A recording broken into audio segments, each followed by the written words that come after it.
నమస్తే friends, welcome to స్ఫూర్తి news. Kalwakurthy ఎమ్మెల్యేగా కసిరెడ్డి నారాయణ రెడ్డి గెలుపులో అనేక మంది యువత కూడా కీలకమైన పాత్ర పోషించడం జరిగింది. అయితే ఈ ప్రాంతానికి సంబంధించి రవీందర్ తనవంతు పాత్ర పోషించడం జరిగింది. అనంతరం కల్వకుర్తికి సంబంధించి నియోజకవర్గ పరిధిలోని ఆమన్గల్కి సంబంధించి మార్కెట్ డైరెక్టర్ కూడా ఎంపిక కావడం జరిగింది. అయితే ఆమన్గల్ మార్కెట్కి సంబంధించి నూతన పాలకవర్గం ఏర్పడిన అనంతరం పాలకవర్గంలో ఏమైనా మార్పులు వచ్చాయో తదితర అంశాలు ఒకసారి మనం తెలుసుకునే ప్రయత్నం చేద్దాం. అన్న నమస్తే. నమస్తే. ఈ ఆమన్గల్ మార్కెట్ యార్డ్కి సంబంధించి కాంగ్రెస్ పార్టీ అధికారంలోకి వచ్చిన తర్వాత నూతన పాలకవర్గం ఏర్పడింది కాబట్టి ఈ పాలకవర్గం వచ్చిన తర్వాత ఏమైనా పెను మార్పులు ఏమైనా వచ్చినాయన్నా, అంటే రైతుల కోసం కావచ్చు, ఈ ప్రాంత ప్రజల కోసం? తప్పకుండా కేవలం ప్రభుత్వం చేస్తుంది రైతుల కోసమే. మేము పాలకవర్గం ప్రారంభించిన తర్వాత అనేక సమస్యలు ఉంటుండే మార్కెట్ యార్డ్లో. కొన్ని వేరే వేరే జంతువులు కూడా ఇంట్లోకి వచ్చేసి ధాన్యాన్ని తినేటివి, ఇవన్నీ వాటివన్నిటిని నిర్మూలించినాం. రెండవది ఏంటంటే ఇక్కడ మంచినీటి సమస్య కూడా కొంచెం ఉండే, వాటిని కూడా క్లియర్ చేసినాం. ఇప్పుడు ఇక్కడ టాయిలెట్స్ కట్టాలని చెప్పేసి రైతులకు అందుబాటులో చేయడానికి అది కూడా నిర్ణయం తీసుకుని అది కూడా నడుస్తూ ఉంది. రైతులకు ఉండడానికి కూడా గెస్ట్ హౌస్ కూడా ఒకటి ఇప్పుడు కంప్లీట్ కూడా చేయించినాం. ప్రతిదీ రైతుకు కావాల్సింది, ప్రతిదీ సేఫ్టీ అన్ని రకాలుగా మేము చూసుకుంటున్నాం. తప్పకుండా ఇంకా రాబోయే రోజుల్లో కూడా వాళ్ళకు రైతు కోసమే కాబట్టి రైతు సేఫ్టీ కోసం మనం చూస్తున్నాం. తెలంగాణ రాష్ట్రం ఏర్పడిన తర్వాత 10 ఏళ్ల తర్వాత కాంగ్రెస్ పార్టీ అధికారంలోకి రావడం జరిగింది. 10 ఏళ్ల కేసీఆర్ పాలన చూడడం జరిగింది. రేవంత్ రెడ్డి ముఖ్యమంత్రి అయిన తర్వాత కాంగ్రెస్ పార్టీ అధికారంలోకి వచ్చిన తర్వాత తెలంగాణ ప్రజలు సంతోషంగా ఉన్నారని మీరు భావిస్తున్నారా? ఎందుకంటే రుణమాఫీ కావచ్చు, లేదంటే ఇప్పుడు వచ్చినటువంటి ఇందిరమ్మ ఇండ్ల పంపిణీ కావచ్చు, లేదంటే రాజ్య యువ వికాసం కావచ్చు, అనేక సంక్షేమ కార్యక్రమాలు తీసుకురావడం జరుగుతుంది. ఇప్పుడు అంటే ప్రజల్లో మీరు నిరంతరం తిరుగుతారు కాబట్టి ప్రజల నుంచి ఏ విధమైన స్పందన వస్తుందన్న? మీరు చెప్పింది వాస్తవమే అన్న. వాస్తవానికి తెలంగాణ ప్రభుత్వం కాంగ్రెస్ పార్టీ వచ్చిన తర్వాత పేద బడుగు బలహీన వర్గాలకు మాత్రమే ఎక్కువ అందిపుచ్చుకుంటున్నది. ఏ పథకాలు చూసుకున్నా పేదలు మధ్యతరగతి వాళ్ళకు ఉపయోగపడుతున్నాయి. ఎందుకంటే కింది స్థాయి వాళ్ళకి చేయడమే ప్రభుత్వం యొక్క లక్ష్యము. ఇందిరమ్మ ఇల్లు కావచ్చు, లేని వాళ్ళకే కట్టిస్తున్నాం, ఉన్న వాళ్ళకి కాదు కదా. అదేవిధంగా ఇప్పుడు రైతులు పండించిన ధాన్యాన్ని కూడా క్వింటాలకు 500 రూపాయలు బోనస్ ఇచ్చేసి కొంటున్నాం, అది కూడా పేదలకే ఉపయోగపడుతుంది. రెండవది కార్పొరేషన్ లోన్స్ అంటున్నాం కదా, అది కూడా కేవలం దళితులకు, మైనార్టీలకు, బీసీ వర్గాలకు, అది కూడా ప్యూర్ ఫ్యామిలీస్కి వాళ్ళకే అందించాలని సంకల్పంతో ఉన్నది. కాబట్టి ప్రభుత్వము పేద నిరుపేదలందరి పక్షాన నిలబడ్డది. కాబట్టి ప్రతి ఒక్కరు ఈరోజు ప్రభుత్వాన్ని ఆదరిస్తూ ఉన్నారు. ఈరోజు బస్సులో కావచ్చు, ఫ్రీ బస్సు కావచ్చు, ఎందుకంటే చాలామంది పేద వర్గాలు మాత్రం పోతున్నారు. కారు ప్రయాణం చేయని వాళ్ళు కూడా కొంతమంది ఉంటారు. వాళ్ళందరికీ ఈరోజు ఎటు పోవాలన్నా కూడా ప్రభుత్వం చక్కని అవకాశం ఇచ్చింది. కాబట్టి ప్రభుత్వం వైపే పబ్లిక్ ఉందని మేము నమ్ముతున్నాం అన్న. 2023లో అసెంబ్లీ ఎన్నికలు నిర్వహిస్తే కాంగ్రెస్ పార్టీ అనేది బంపర్ మెజార్టీతో విజయం సాధించి తెలంగాణ రాష్ట్రంలో అధికారాన్ని చేజిక్కించుకుంది. అయితే అనంతరం పార్లమెంట్ ఎన్నికల్లో సగానికి మెజార్టీ అనేది పడిపోయింది. అనంతర పరిణామాల నేపథ్యంలో కాంగ్రెస్ పార్టీ స్థానిక సంస్థల ఎన్నికలు నిర్వహించకుండా భయపడిపోయింది. ప్రతిపక్షాల చేతిలో ఓటమి పాలవుతుందనే క్రమంలో ప్రతిపక్ష పార్టీలకు సంబంధించిన నాయకులు పదే విమర్శలు చేయడం జరుగుతుంది. అయితే కాంగ్రెస్ పార్టీ స్థానిక సంస్థల ఎన్నికలు వచ్చే నెల లేదంటే ఆ పైన వచ్చే నెలలో ఎన్నికలు నిర్వహిస్తే కాంగ్రెస్ పార్టీ ప్రభావం స్థానిక సంస్థల ఎన్నికల్లో ఏ విధంగా ఉంటుందని మీరు అనుకుంటున్నారన్నా? తప్పకుండా, ఎందుకంటే గత సంవత్సరం ఏదైతే ఎంపీ ఎలక్షన్స్ నడిచినాయో బీజేపీ టీఆర్ఎస్ కలిపి చేస్తేనే అన్ని సీట్లు వచ్చాయి. మన ప్రభుత్వం రేవంత్ రెడ్డి గారు కేవలం ఒంటరిగా పోటీ చేసేసి 8 సీట్లు వచ్చినాయి. ఆ రెండు పార్టీలు కలిస్తేనే ఇంత వచ్చింది. వాళ్ళు కానీ వేరుగా చేసి ఉంటే మాత్రం ఖచ్చితంగా ఇంకెక్కువ సీట్లు వచ్చేటివి, ఇంకెక్కువ జరిగేది అభివృద్ధి. ఇంకా స్థానిక ఎలక్షన్స్ అంటారా, ఎందుకంటే పబ్లిక్ ఇంకా దగ్గర అయ్యే టైం కోసము కొన్ని అభివృద్ధి పథకాలు కొన్ని మిగిలిపోయిన అన్ని అమలు చేసుకుంటూ ముందుకెళ్ళాలనేది ఆలోచించారు. రెండో గ్రేటర్ హైదరాబాద్ ఎలక్షన్స్ కూడా ఉన్నాయి కదా, అన్ని కలిపి ఒకేసారి పెట్టుకుంటే ప్రభుత్వం పైన కూడా బర్డెన్ ఉండడం ఉద్దేశంతో కొద్దిగా ఆలస్యం జరిగింది అంతే. కల్వకుర్తి ఎమ్మెల్యేగా కసిరెడ్డి నారాయణ రెడ్డి విజయం సాధించిన తర్వాత గతంలో ఆయన అంతకంటే ముందు ఎమ్మెల్యే కాకముందు 2 సార్లు ఎమ్మెల్సీగా పనిచేయడం జరిగింది. కసిరెడ్డి పనితీరు ఎమ్మెల్సీగా బాగుంటుందా, లేదంటే ఇప్పుడు ఎమ్మెల్యేగా ఎంపికైన తర్వాత ఎమ్మెల్యేగా ఆయన పనితీరు బాగుందని ఈ ప్రాంత ప్రజలు చర్చించుకుంటున్నారన్న? ప్రధానంగా మీకు ఏమనిపిస్తుంది? ఎందుకంటే నిరంతరం ఆయన వెంట ఉంటారు కాబట్టి, అదేవిధంగా ప్రజలతో కూడా మీరు ఉంటారు కాబట్టి, కసిరెడ్డి నారాయణ రెడ్డి ఎమ్మెల్సీగా సక్సెస్ అయిందా, లేదంటే అంతకంటే మించి ఎమ్మెల్యేగా సక్సెస్ అయిందా? మీకేమనిపిస్తుంది? నేను దాదాపు 12 ఏళ్ళ నుంచి ఎమ్మెల్యే గారు ఏమంటే ఉంటున్నా. ఎందుకంటే ఆ రోజు ఎలా ఉన్నాడో ఈ రోజు అలానే ఉన్నాడు. ఎందుకంటే ఆ రోజు కూడా అభివృద్ధి కోసమే పరితపించేటోడు. మన ప్రాంతానికి ఏమైనా చేయాలి, మన ప్రాంతానికి అభివృద్ధి చేయాలి, మన ప్రాంతంలో స్కూల్స్ తేవాలి, డెవలప్ చేయాలి, కాలేజెస్ తేవాలి, డెవలప్మెంట్స్ చేయాలి, మున్సిపాలిటీస్ డెవలప్మెంట్ చేయాలనే కాన్సెప్టే. అప్పటి నుంచి కూడా అదే. అప్పుడు వచ్చిన నిధులతోటే ఇప్పుడు ఇంకా నడుస్తూనే ఉంది. ఇవి అమనగల్ మున్సిపాలిటీ ఉంది ఉదాహరణకు, దాదాపు 2018లో 15 కోట్లు వచ్చినాయి. ఇంతవరకు కూడా వాటిని ఖర్చు పెట్టలేదు గత ప్రభుత్వం. ఎందుకంటే ఆయన తెచ్చిన నిధులు ఎవరు ఖర్చు పెట్టలేకపోయారు. రాబోయే రోజుల్లో కూడా అవన్నీ డెవలప్మెంట్ కిందనే వస్తాయి. కాకపోతే ఇంకా కూడా ఆయన మొన్న బీటీ రోడ్స్ అని చెప్పేసి 600 కోట్లు తెచ్చిండు. రైతుల కోసం అని చెప్పేసి సబ్స్టేషన్స్ 8 సబ్స్టేషన్లు తెచ్చిండు రైతుల కోసం. ఇవన్నీ పబ్లిక్ కోసం అయితే నిరంతరం ఆయన కృషి చేస్తూనే ఉన్నాడు. పొద్దున 6 గంటల నుంచి సాయంత్రం 6 కావచ్చు 9, 10 గంటల వరకు కూడా రైతులలో ఉంటున్నాడు, పబ్లిక్లోనే ఉంటున్నాడు, ప్రజా సమస్యలపైనే తిరుగుతూ ఉన్నాడు. ఎవరు ఫోన్ చేసినా 1 గంటలకు ఫోన్ చేసినా ఫోన్ ఎత్తి మాట్లాడుతూ ఉంటాడు. ఎందుకంటే ప్రజా సమస్యల మీద ఉన్నాడు కాబట్టి ఆయనకు తెలుసు ప్రాంత అభివృద్ధి ఏ విధంగా చేయాలనేది ఉంది. అందుకోసం ఆయన తిప్పలు పడుతూ ఉన్నాడు. మేము కూడా ఆయనతో పాటు నడుస్తూ పబ్లిక్లోనే తిరుగుతున్నాం. పబ్లిక్ ఏం కావాలో ఇది కావాలని చెప్పేసి చెప్పిన వెంటనే ఆయన అన్నీ శాంక్షన్ చేస్తూ ఉన్నాడు. ఆయన ఇంకా కూడా ముందు ఇంకా చాలా అభివృద్ధి పనులు చేస్తాడు. రాబోయే రోజులలో కూడా ఇంటర్ కాలేజెస్ కావచ్చు, డిగ్రీ కాలేజెస్ బిల్డింగ్స్ కూడా స్టార్ట్ చేయబోతున్నాడు. అభివృద్ధి విషయంలో ఎమ్మెల్యే గారిని అందుకోవడం ఎవరి వల్ల కాదు. ఎందుకంటే ఆయన ఎమ్మెల్సీగా ఉన్నప్పటి నుంచి ఒకటే కాంక్ష ఆయనకు, డెవలప్ చేయాలి, మన ప్రాంతాన్ని అభివృద్ధి చేయాలి, మన కోసం పనిచేసే పిల్లలు ఉన్నారు, మన తరతరాలకు భవిష్యత్తుని చేయాలంటే మనం ఉండాలనేది ఒక కసితోటి పనిచేస్తుంది. కాబట్టి ఇంకా అవకాశాలు ఉంటాయని నేను తెలియజేస్తా ఉన్నా. ప్రధానంగా కేసీఆర్ పాలనలో ఒక దళిత బంధు కావచ్చు, లేదంటే బీసీ బంధు కావచ్చు, మైనార్టీ బంధు కావచ్చు, అనేక పథకాలు తీసుకురావడం జరిగింది. ఈ పథకాలన్నీ కూడా ప్రధానంగా ఏంటంటే ఓటు బ్యాంకు రాజకీయం కోసమే తీసుకురావడం జరిగింది. అందులో భాగంగా మన అచ్చంపేట నియోజకవర్గం మన పక్కనే ఉన్నటువంటి చారగొండ మండలంలో కూడా పైలట్ ప్రాజెక్టు తీసుకొచ్చి దళిత బంధులో భాగంగా ప్రతి దళిత కుటుంబానికి దళిత సోదరుని కూడా దళిత బంధు పథకాన్ని అమలు చేయడం జరిగింది. అయినప్పటికీ కూడా చారగొండ మండలంలో ఎక్కడ కూడా మెజార్టీ రాలే. మొత్తం మెజార్టీ కాంగ్రెస్ పార్టీకి రావడం జరిగింది. చారగొండ మండలంలో పైలట్ ప్రాజెక్టు పంపిణీ చేసిన ఈ స్థానిక సంస్థల ఇప్పుడు కాంగ్రెస్ పార్టీ మెప్పు పొందేందుకు లేదంటే మేలు పొందేందుకే రాజీవ్ యువ వికాసం కావచ్చు, ఇందిరమ్మ ఇండ్ల పంపిణీ కార్యక్రమం చేపట్టింది. కానీ రాజీవ్ యువ వికాసంలో కాంగ్రెస్ పార్టీకి సంబంధించిన అనుచరులు, వాళ్ళ కార్యకర్తలు, నాయకులు ఎవరైతే ఉన్నారో వాళ్ళ పేర్లే లిస్ట్ అవుట్ చేయడం జరిగింది. అది ఫైనల్ అవుతున్నాయి. ఆ ఫైనల్ అయిన తర్వాత స్థానిక సంస్థల ఎన్నికల్లో లాస్ వస్తుంది కాబట్టి ఈ రాజీవ్ యువ వికాసాన్ని పోస్ట్ పోన్ చేయడం జరిగిందనే కోణంలో ఒకవైపు బీజేపీ, మరోవైపు బీఆర్ఎస్ పార్టీకి సంబంధించిన నాయకులు విమర్శలు చేయడం జరుగుతుందన్న దీని గురించి మీరేమంటారు? అన్న, వాస్తవాన్ని మీరు తెలుసుకోండి. ఒకటి, దళిత బంధు వల్ల ఎన్ని కుటుంబాలు బాగుపడ్డాయనేది ఒకటి గుర్తుంచుకోవాలి. గత 10 సంవత్సరాలుగా ఒక కార్పొరేషన్లోనే లేదు. కార్పొరేషన్లను మొత్తం భ్రష్టు పట్టించేసిండు. ఇప్పుడు ప్రజెంట్గా పేద ప్రజలకు అందించాలన్న ఉద్దేశంతో రాజీవ్ యువ వికాసం అనే స్కీమ్ను రేవంత్ రెడ్డి గారు ముఖ్యమంత్రి గారు ప్రవేశపెట్టారు. ఎందుకంటే ఎన్నికల మేనిఫెస్టోలో అందులో ఎవరైతే అర్హతదారులు ఉంటారో బీజేపీ కావచ్చు, టీఆర్ఎస్ కావచ్చు, బీఆర్ఎస్ కావచ్చు, ఏ పార్టీలను సంబంధించి పేదవాడై ఉండాలి, లబ్ధిదారుడై ఉండాలని చెప్పేసి మన కార్యకర్తల కోసం మాత్రం చేసింది కాదు. ఇవన్నీ తిప్పికొడుతున్నాం అట్లాంటి విమర్శలను. ఎందుకంటే ఎమ్మెల్యే గారు స్పష్టంగా చెప్పిండు, ఏ పార్టీ అనేది చూడొద్దు, లబ్ధిదారుడు చూడాలి తప్ప మన పార్టీ కోసం మన కోసం పనిచేసిన వాళ్ళకి ఇవ్వాలి, వాళ్ళకి ఇవ్వాలని చూడాలి. కానీ కంప్లీట్గా అందరు కలుపుకొని ప్రజలకు న్యాయం చేయాలనేది ఉంది ఎమ్మెల్యే గారు కానీ ప్రభుత్వానికి కానీ. ఎందుకంటే ఎమ్మెల్యే అయిన తర్వాత కాన్స్టిట్యూన్సీ మొత్తం ఆయన కిందనే మొత్తం టోటల్గా. ఎందుకంటే బీజేపీ వాళ్ళు కావచ్చు, టీఆర్ఎస్ ఎవరైనా సరే అందుకోసం లబ్ధిదారులు ఎంపిక చేస్తాను తప్ప మన పార్టీ వాళ్ళు మనకు సంబంధించిన వాళ్ళని మాత్రం పెడితే మాత్రం ఎక్కడా లేదు. అటువంటిది ఏమైనా ఉంటే కూడా ఇమ్మీడియట్గా ఎమ్మెల్యే గారు తక్షణమే యాక్షన్ తీసుకుంటారు. అవి క్యాన్సిల్ చేసి కూడా లబ్ధిదారులకు ఇచ్చే అవకాశం ఉంటుంది. అంటే ప్రధానంగా ఒకవైపు అంటే గతంలో ఉన్నటువంటి 10 ఏళ్ల పాటు తెలంగాణని పాలించిన కేసీఆర్ని చూస్తే, ఇప్పుడు 7.5 పాలన చేసినటువంటి రేవంత్ రెడ్డిని చూస్తే, రేవంత్ రెడ్డి కంటే కేసీఆర్ అంటే పుట్టిన గడ్డ కోసం, లేదంటే ఆయన పుట్టిన ప్రాంతం కోసం, లేదంటే పుట్టిన జిల్లా కోసం అనేక సంక్షేమ పథకాలు ప్రధానంగా పైలట్ ప్రాజెక్టుల రూపంలో తీసుకువెళ్ళడం జరిగింది ఆయన 10 ఏళ్ల కాలంలో. రేవంత్ రెడ్డి మాత్రం తన పుట్టిన ప్రాంతమైనటువంటి అచ్చంపేట కావచ్చు, కల్వకుర్తి కావచ్చు, ప్రత్యేకంగా ఒక పైలట్ ప్రాజెక్టులు తీసుకొచ్చి ఈ ప్రాంతాన్ని అభివృద్ధి చేయడంలో కొంతవరకు విఫలం కావడం జరిగింది అనే కోణంలో, పుట్టిన గడ్డ మీద ప్రేమ లేదు రేవంత్ రెడ్డి అనే కోణంలో ప్రతిపక్ష పార్టీలకు సంబంధించిన నాయకులు పేర్కొంటున్నారన్న దీని గురించి ఒక కాంగ్రెస్ పార్టీ కార్యకర్తగా మీరేమంటారన్న? అయితే అన్న, ఒకటి విషయం ఏంటంటే రేవంత్ రెడ్డి గారు అనేది ముఖ్యమంత్రి అనేది కేవలం కల్వకుర్తి కాన్స్టిట్యున్సీ కాదు, కొండారెడ్డిపల్లికి కాదు, యావత్ తెలంగాణ ప్రపంచానికి మొత్తానికి ముఖ్యమంత్రి. ఆయనకు ప్రతి ఒక్క పబ్లిక్ ఆయన కన్ను కొడుకులతో సమానమే. కాబట్టి కల్వకుర్తి పైన ప్రేమ ఉంటుంది ఖచ్చితంగా, చెప్పాల్సిన పని లేదు. తప్పకుండా ముందు రాబోయే రోజులలో కూడా అభివృద్ధి చేసుకోవడానికే ముందుంటాడు. వాళ్ళు వన్ సైడ్ చేసుకురు అని చెప్పేసి హరీష్ రావు కావచ్చు, కేటీఆర్ కావచ్చు, కేసీఆర్ కావచ్చు. ఎందుకంటే వాళ్ళు వేరే కాన్స్టిట్యున్సీలలో పోటీ చేయరు.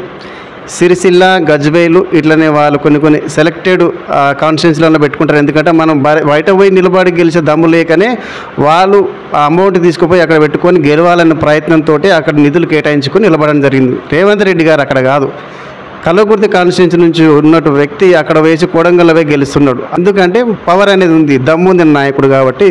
తెలంగాణ రాష్ట్రంలో ఏడ నిలబడడానికి గెలిచి దమ్ముంది కాబట్టి అతనికి అవన్నీ ఏం లేదు. ఖచ్చితంగా రాబోయే రోజుల్లో కూడా కల్వకుర్తి మీద స్పెషల్ ఫోకస్ ఉంటుంది. దానిలో భాగాన్ని దక్షిణ RRR రోడ్ అనేది నడుస్తూ ఉన్నది. అదైతే మన ప్రాంతం డెవలప్మెంట్ అవుతుంది, రవాణా ట్రాన్స్పోర్ట్ ఈజీగా అవుతుంది. కాబట్టి మన దగ్గర కొన్ని కంపెనీస్ కూడా వేయడానికి ఎమ్మెల్యే గారు మరి ముఖ్యమంత్రి గారు కూడా కూర్చొని మాట్లాడడం జరిగింది. రాబోయే రోజుల్లో ఖచ్చితంగా డెవలప్మెంట్ అనేది ఉంటుంది. యువతకు కూడా ప్రాముఖ్యత ఇస్తూ ఉన్నారు. దాని విషయంలో మాత్రం కట్టుబడి ఉన్నాం మన ప్రాంతానికి డెవలప్మెంట్ విషయంలో. అన్న, దేశాన్ని కావచ్చు, రాష్ట్రాన్ని కావచ్చు, రైతన్న వెన్నెముక అని చెప్పుకున్నటువంటి ఈ ప్రాంతానికి సంబంధించి ముఖ్యమంత్రిగా ఉన్నటువంటి రేవంత్ రెడ్డి తెలంగాణకు ప్రస్తుతం కొనసాగుతున్న క్రమంలో 2 లక్షల రుణమాఫీ చేయడంలో విఫలం కావడం జరిగింది. అంటే భారీ మొత్తంలో బడ్జెట్ మంజూరు చేసిన ఎవరైతే చిన్న సన్నకారు రైతులు ఉన్నారో వారికి చేరాల్సిన బడ్జెట్ చేరలేదు, వాళ్ళ అప్పులు తీరలేదు. కాబట్టి కాంగ్రెస్ పార్టీ రుణమాఫీ విషయంలో ఫెయిల్ అయింది. రైతన్నల నుంచి ఆగ్రహం పొంచి ఉంది. స్థానిక సంస్థల ఎన్నికల్లో ఖచ్చితంగా పార్టీకి బుద్ధి చెప్పడం ఖాయమంటూ ఒకవైపు ప్రధాన ప్రతిపక్షమైన టీఆర్ఎస్, మరోవైపు బీజేపీ పార్టీలకు సంబంధించిన నాయకులు మూకుమ్మడిగా పదే విమర్శలు చేయడం జరుగుతుందన్న. దీని గురించి మీరు ఏమంటారు? రైతులు నిజంగా అసంతృప్తి ఉన్నారు? ఎందుకంటే మీరు మార్కెట్ కమిటీ డైరెక్టర్గా ఉన్నారు, నిరంతరం ప్రజలతో ఉన్నారు. కాబట్టి దీని గురించి మీకు రైతుల నుంచి మీకు ఏమనిపిస్తుంది అన్న? వాస్తవానికి ఏంటంటే 1 నుంచి 5 ఎకరాల వరకు ఉన్న రైతులు ఖచ్చితంగా చిన్నకారు రైతులు, 5 నుంచి 10 ఎకరాల పైన ఉన్న వాళ్ళు భూస్వాములు వాస్తవానికి. అయితే తెలంగాణ ప్రభుత్వం మన ఏదైతే రేవంత్ రెడ్డి గారు ఉన్నారో 2 లక్షల రుణమాఫీ అనేది మ్యాక్సిమంగా ఒక రేషన్ కార్డు ఉన్న వాళ్ళు ప్రతి ఒక్కరికి జరిగిపోయింది. ఇంట్లో 10 ఎకరాలు పెట్టుకొని 2 లక్షలు తీసుకొని డబల్గా ఒక్కొక్క బ్యాంకులో తీసుకోవడం వల్ల కొంతమందికి ఆగిపోయిన మాట వాస్తవమే. కానీ భూస్వాములకు ఆగిపోయింది. నార్మల్ ఎవరైతే చిన్నకారు రైతులు, సన్నకారు రైతులు ఖచ్చితమైన వాళ్ళకి జరిగింది, అందరికీ రుణమాఫీ జరిగింది. మిగతా వాళ్ళందరికీ 5 ఎకరాల లోపల వాళ్ళందరికీ 2 లక్షల రూపాయలు ఖచ్చితంగా జరిగింది. మోడీ గారు ఉన్నారు ఇప్పుడు 2,000 రూపాయలు ఏ విధంగా వేస్తున్నారు? ఒక రేషన్ కార్డు ఉంటేనే వాళ్ళకి 2,000 రూపాయలు వేస్తూ ఉన్నారు. అంటే ఒక స్టేట్ గవర్నమెంట్ అంత ఆలోచన చేయకుండా ప్రతి ఇంటికి చేయాలనే ఉద్దేశంతో ఉంది. కాబట్టి రాబోయే రోజులలో కూడా రేషన్ కార్డులను కూడా బైఫర్ఫికేషన్ చేసి వీళ్ళకు కూడా 2 లక్షల రూపాయలు రుణమాఫీ చేయడానికి సిద్ధంగా ఉంది, చేస్తుంది. ఎందుకంటే సెంట్రల్ గవర్నమెంట్ లేక ఒకటే రేషన్ కార్డు చేస్తామనేది అయితే కాదు. వాళ్ళు 2,000కి ఇంత ఆలోచన చేస్తే మేము 2 లక్షల గురించి ఎంత ఆలోచన చేయాలి ముఖ్యమంత్రి గారు? కానీ మన రైతులు కాబట్టి, మన ప్రాంత రైతులు కాబట్టి ఖచ్చితంగా అందరూ రుణమాఫీ చేయాలని సంకల్పంతో ఉన్నారు. ఖచ్చితంగా రాబోయే రోజుల్లో కూడా ఒక 20% మేబీ ఉండొచ్చు. వాళ్ళందరూ తప్పకుండా రుణమాఫీ జరుగుతుంది రాబోయే రోజులలో, ఈ ఎలక్షన్ లోపు జరుగుతుంది ఖచ్చితంగా. రెండవది, ఇప్పుడు రైతు బంధు అంటున్నారు. రైతు ఏదైతే ఉందో 5 ఎకరాల లోపు ఉన్న ప్రతి ఒక్క రైతుకు వచ్చింది, 10 ఎకరాలు ఉన్న వాళ్ళకి రాలేదు. ఎందుకంటే 5 ఎకరాలు ఉన్న వాళ్ళకి మాత్రం ఖచ్చితంగా ఎందుకు ఇచ్చిందంటే ఈరోజు మనం ఎందుకు ఆలోచన చేయాలంటే తెలంగాణ గవర్నమెంట్ ఉన్నప్పుడు వాళ్ళు పండించినట్టు ధాన్యాన్ని సరి అయిన క్రమంలో కొనకపోవడం వల్ల రైతులు పండించిన ధాన్యాన్ని నష్టపోయారు. ఎప్పుడైతే రైతుకు రుణమాఫీ లాంటివి ఇట్లాంటివి కాకుండా రైతు పండించిన ధాన్యాన్ని ఎప్పుడైతే మనం ప్రభుత్వం గిట్టుబాటు ధర ఇస్తుందో అప్పుడే రైతుకు న్యాయం జరిగినట్టు. వాస్తవానికి 5,000 ఇచ్చి ఇక్కడ మనం అక్కడ ఏం చేస్తున్నాం, 20,000 రూపాయల నష్టాన్ని జరుగుతుంది రైతుకు. ఎందుకంటే ఇప్పుడు గత సంవత్సరం 2,200 ఉంది క్వింటాలు ఏది మన వడ్లు. మరి ఈరోజు ఎంత జరుగుతుంది? 2,800 వస్తుంది. ఒక క్వింటాల్ వెనకాల 800 రూపాయల రేట్ ఎక్కువ వస్తుంది. దానివల్ల రైతు ఒక 35 క్వింటాలు పండిస్తూ ఉన్నారు ఒక ఎకరాకు. దాదాపుగా 35,000 రూపాయలు ఈరోజు రైతుకు లాభం చేకూరుతుంది. ప్రతి ఒక్క రైతు సంతోషంగా ఉన్నాడు. సన్న వడ్ల విషయంలో కావచ్చు, మనం కొన్న 2-3 రోజుల తర్వాత వారంలోనే అమౌంట్ పడతా ఉంది అకౌంట్లలో, రైతుల అకౌంట్లలో. ఇంతమందికి ఏంది, కొన్న తర్వాత నెలలు తిరిగి అలసిపోయేటోళ్ళు రైతులు. కానీ ఏ ఇబ్బంది లేదు. ఈరోజు 10 ఎకరాలు ఉన్న రైతులు మాత్రం కాకపోవచ్చు, కానీ మిగతా రైతులు మాత్రం చాలా అద్భుతంగా ఉన్నారు, చాలా సంతోషంగా ఉన్నారు. రుణమాఫీ జరిగింది, వాళ్ళకి రైతు బంధు వచ్చింది. రేపు రాబోయే రోజుల్లో కూడా పెట్టుబడి కింద కూడా ఇస్తారు తప్పకుండా అని చెప్పి తెలియజేస్తా ఉన్నా. నా కల్వకుర్తి నియోజకవర్గ కేంద్రంలో ఒక ఫంక్షన్ హాల్లో నిర్వహించినటువంటి వారం రోజుల క్రితం నిర్వహించినటువంటి కాంగ్రెస్ పార్టీ ముఖ్య కార్యకర్తల సమావేశంలో కొంతమంది కాంగ్రెస్ పార్టీకి సంబంధించిన కార్యకర్తలు కసిరెడ్డి నారాయణ ప్రశ్నించడం జరిగింది. అంటే మేము అధికారులకి మేము చెప్తే, అంటే మేము ఏదైనా పనులు చెప్తే వాళ్ళు చేయడం లేదు, మీరు ఖచ్చితంగా వాళ్ళని ప్రత్యేకంగా సమావేశపరిచే అధికారులని మేము చెప్పే పనులు వాళ్ళు చేసేలా పేర్కొనాలని కోణంలో కసిరెడ్డి నారాయణ ప్రశ్నించిన క్రమంలో కసిరెడ్డి నారాయణ ఒక మాట చెప్పడం జరిగింది. నేను కేవలం కాంగ్రెస్ పార్టీకి సంబంధించిన కార్యకర్తలు ఇష్టారీతిగా ఏమైనా తప్పుడు పనులైనా ఖచ్చితంగా అధికారంలో ఉన్నామని చెప్పి అధికారుల దగ్గరికి వెళ్ళి ఇష్టారీతిగా పనులు చేయించాలి, భూ కబ్జాలు కావచ్చు, అవినీతి కావచ్చు, అక్రమాలు, ఇలాంటి పనులు నేను ప్రోత్సహించను అనే కోణంలో ఆయన మాట్లాడడం జరిగింది. అయితే కాంగ్రెస్ పార్టీకి సంబంధించిన నాయకులు మాత్రం మనం అధికారంలోకి వచ్చి మరి ఏం లాభం, మనకు కావాల్సిన పనులు కూడా మేము చేయించకోకుంటే ఏం లాభం, గతంలో టీఆర్ఎస్ పార్టీ అధికారంలో ఉన్నప్పుడు వాళ్ళు ఇష్టారీతిగా పనులు చేసుకోవడం జరిగింది అనే కోణంలో ఒక అసంతృప్తిని వ్యక్తం చేయడం జరిగింది. దీని గురించి మీరు ఏమంటారన్నా? మీరు చక్కటి ప్రశ్న అడిగినా. వాస్తవానికి ఏంటంటే ఎమ్మెల్యే గారు అనేది ఇప్పుడున్నటువంటి వ్యక్తి ఒక టీచర్. ఆయన తప్పుడు జరగొద్దనే చూస్తాడు. తప్పు చేస్తున్నాం అంటే చెప్తాడు, మీరు ఈ తప్పు చేస్తున్నారు చేయొద్దు అని చెప్తాడు. ఎందుకంటే రాబోయే రోజులలో మీ ఫ్యూచర్ ఇబ్బంది పడుతుంది. ఎందుకంటే బ్లాంక్ అవుతుంది. ఈ కరప్షన్ చేయడం వల్ల, ఈ అధికారాన్ని బెదిరించడం వల్ల మీకు మైనస్ మార్కులు పడతాయి. కాబట్టి రేపటి నాడు ఫ్యూచర్లో మీరు ఇబ్బంది పడతారనే ఉద్దేశంతో అధికారులకు ఒకటే చెప్తాడు, కార్యకర్తలకు ఒకటే చెప్తాడు, మీరు న్యాయంగా కరెక్ట్గా ఉండి కరెక్ట్ పనులు చేసుకుంటే ఎటువంటి ఇబ్బంది లేదు. రెండోది అధికారులు అంటారా, అధికారులకు స్వేచ్ఛ ఉంది, పూర్తి స్వేచ్ఛ ఉంది. కాన్స్టిట్యున్సీలో నిజాయితీగా పనిచేయండి. మన కార్యకర్తలు, మీ కార్యకర్తలు, పబ్లిక్ అందరూ పర్ఫెక్ట్గా పనిచేయాలి. ఎందుకంటే కార్యకర్తలు రావచ్చు ఈ పని తీసుకుపోయి, అది దాంట్లో న్యాయం ఉంటే మాత్రం ఖచ్చితంగా చేస్తారు. న్యాయం లేకుండా అన్యాయమైన పని చేపించి వాని భూమి వీనికి, వీని భూమి వానికి చేయమంటే అది కరెక్ట్ కాదు. ఎందుకంటే అది మనం ప్రోత్సహించకూడదు. ఎందుకంటే రాజకీయాలు అనేది ఈరోజు గెలుస్తాము, రేపు ఓడుతాం, కానీ పనులు అనేది శాశ్వతంగా నిలిచిపోతాయి. కాబట్టి ఎమ్మెల్యే గారు అటువంటి వాటికి ప్రోత్సహించాడు. ఖచ్చితంగా ఆయన నిజాయితీ గల వ్యక్తి కాబట్టి నిజాయితీగానే ఉండమని చెప్తారు అందరికీ. అట్లాంటి వ్యక్తులు నడిస్తేనే రేపటి నాడు మనకు ఫ్యూచర్ ఉంటుంది. నాయకులు కావచ్చు, కార్యకర్తలు రాబోయే తరాల్లో కూడా మనం మార్గదర్శనం అవుతామని చెప్పేసి ఎమ్మెల్యే గారు ఒకటే గంటపదంగా చెప్తాడు. ఏ అధికారికైనా సరే పూర్తి స్వేచ్ఛ ఉంటుంది, న్యాయంగా పనిచేయాల్సిన పని ఉంటుంది, అన్ని అవగాహన చేసుకునే పని చేయమని చెప్తారు. కాబట్టి ఇటువంటి వాటికి మేము కొట్టిపారేస్తున్నాం. ఇది తప్పుడు పనులు చేయడం మాత్రం మేము ఎంకరేజ్ చేయం. వచ్చే ఎన్నికల్లో కసిరెడ్డి నారాయణ మళ్ళొకసారి ఎమ్మెల్యే అభ్యర్థిగా పోటీ చేస్తే ఏ విధంగా ఉండబోతున్నాను, అంటే గెలుపు అవకాశాలు ఏ విధంగా ఉంటాయి? ఎందుకంటే 2023 ముందు వరకు కసిరెడ్డి నారాయణ ఎమ్మెల్సీగా ఆయనకు ఒక క్లీన్ చీట్ ఇమేజ్ అనేది ఉండే. ఎందుకంటే కసిరెడ్డి దగ్గరికి వెళ్తే ఖచ్చితంగా పని జరుగుతుంది అనేది ఒక్కటైతే, కల్వకుర్తి ఎత్తిపోతల పథకం అనేది దశాబ్దాల క్రితం ప్రారంభమైన అది పూర్తి కాలేకపోయింది. కానీ కసిరెడ్డి నారాయణ ఎమ్మెల్సీ అయిన తర్వాతనే కల్వకుర్తికి సాగునీటిని తీసుకురావడం జరిగింది. ఈ పరిణామ నేపథ్యంలోనే కసిరెడ్డి నారాయణ విజయం సాధించడం జరిగిందనే కోణంలో పదే చర్చ నడుస్తున్న క్రమంలో వచ్చేసారి ఆయన గెలుపు అవకాశాలు ఒకవేళ ఎమ్మెల్యే అభ్యర్థిగా పోటీ చేస్తే ఏ విధంగా ఉంటుందన్న? ఇప్పుడు వచ్చిన మెజార్టీ కన్నా 10 ఎక్కువ వస్తుంది మెజార్టీ. ఎందుకంటే రైతు పక్షపాతి ఎమ్మెల్యే గారు, పేదల పక్షపాతి మెయిన్. ఎందుకంటే రైతుల కోసమే అక్కడ కాలువలెమ్మడి తిరిగేసి సొంత పైసలు పెట్టేసి అక్కడ రైతులు మధ్యలో ఇబ్బంది పడుతుంటే సొంత డబ్బులు దాదాపు 8.5 కోట్ల రూపాయలు వాళ్ళకి ఇచ్చేసి అక్కడ నుంచి కాలువలు అనేది తయారు చేసి పంపించేసిండు. అటువంటి వ్యక్తి ఈరోజు గెలవకపోవడం అనేది ఉండదు. చాలా మెజారిటీ ఎక్కువనే ఉంటుంది. ఎందుకంటే ఆయన ఎక్కడ పోయినా కానీ షష్ఠసామలే మంచి మనసుతోటి పనిచేస్తాడు. ఆయన కుట్రలు కుతంత్రాలు లేకుండా పనిచేస్తాడు. ఏ రైతన్నా ఎవరైనా సరే, ఏ రాత్రి అయినా సరే, ఏ లీడర్ నమ్ముకోవాల్సిన పని లేదు. డైరెక్ట్ ఎమ్మెల్యే గారి దగ్గరకు వేసి, సార్ నాకు ఇట్లా సమస్య ఉందంటే ఇమ్మీడియట్గా పనిచేసేటటువంటి వ్యక్తి. ఎందుకంటే చాలామంది ఆలోచిస్తారు, నాకేమి ఇస్తాడు, నీకేమి ఇస్తాడు, ఏదైనా భూ పంచాయతీలు అందరికి ఇది అక్కడ చేయాలి, వాన్ పంచాయతీ ఇక్కడ, అట్లాంటివి ఉండవు. క్లీన్గా ఉంటాడు, క్లీన్గా పనిచేస్తాడు. ఏ విలేజ్కి అయినా ఆయనకు మంచి అభిమానులు తయారయ్యారు. వ్యక్తిగతమైన అభిమానులు ఎక్కువైపోయింది ఈ మధ్యన. ఎందుకంటే పార్టీ కార్యకర్తలు కానీ వ్యక్తిగత అభిమానులు ఎక్కువ. ఎందుకంటే స్వేచ్ఛగా పోవచ్చు, ఎమ్మెల్యేతోటి ఈజీగా మాట్లాడవచ్చు. 10 మంది ఉన్న ఫోన్ చేస్తే ఆ విలేజ్కి వచ్చేస్తాడు, ఏం పని ఉందని చెప్పేసి వచ్చేసి ఇనాగ్రేషన్స్ కావచ్చు, వేరే డెవలప్మెంట్స్ కూడా ఇచ్చిపోతాడు. అటువంటి వ్యక్తి దొరకడం మన అదృష్టం. రాబోయే రోజుల్లో కూడా పబ్లిక్ కూడా సార్ వెంటనే ఉన్నారు, ఎమ్మెల్యే గారి వెంట తప్పకుండా బంపర్ మెజార్టీతో గెలవబోతున్నారు. ఎందుకంటే కింది స్థాయి మనుషులకు ఇంతవరకు పనులు చేయలేదు. వాస్తవానికి ఏ ప్రభుత్వం కూడా చేయలేదు. తెలంగాణ ప్రభుత్వం వచ్చిన తర్వాత కూడా ఎవరు పట్టించుకోలేదు. గ్రామ స్థాయికి ఉన్నటువంటి కార్యకర్తలను కావచ్చు, ఉన్నటువంటి బీద బడుగు బలహీన వర్గాలను తయారు చేసుకోవడంలో విఫలమైన చాలామంది. ఎందుకంటే లీడర్లు అక్కడ మాట్లాడుకొని పోయేటోళ్ళు. కానీ ఇప్పుడు అట్లా కాదు. ఖచ్చితమైన నాయకత్వాన్ని కోరుకుంటున్నాం. పేదల నుంచి రావాలి లీడర్ అనేటోడు, కింది స్థాయి నుంచి వస్తేనే డెవలప్ అవుతారనే ఉద్దేశంతో అందరినీ కోఆర్డినేషన్ చేసుకుంటూ నడుస్తూ ఉన్నాను. రాబోయే రోజుల్లో బంపర్ మెజార్టీ ఉంటుందని తెలియజేస్తూ ఉన్నా.